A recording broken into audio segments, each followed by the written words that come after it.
আমি কেন বলিনি সমাজে মানুষ সুদ খাচ্ছে, আমার জানানো এটা আমার জন্য ওয়াজিব, এটা আমাকে জানাতে হবে, এটা আমার কর্তব্য, আপনাকে জানাতে হবে।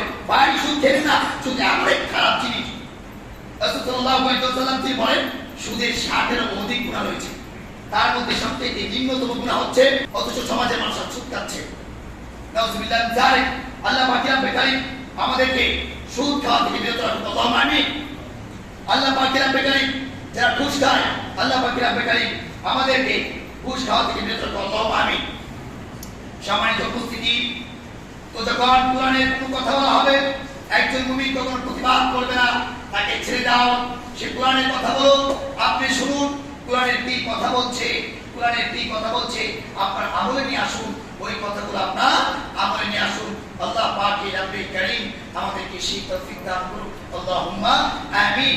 সম্মানিত উপস্থিতি, পরিশেষে যেটা বলবো, আজকে যে বিষয়টি নিয়ে আলোচনা করেছি সময় সংক্ষিপ্ত হওয়ার কারণে খুলাসাভাবে আলোচনা করতে পারিনি, তারপরে যতটুকু আলোচনা করতে পেরেছি আপনারা যতটুকু বুঝেছেন, অতটুকুর উপর ইনশাআল্লাহ আমল করার চেষ্টা করবেন। আল্লাহ পাক রব্বুল কারীম কবুল করুন।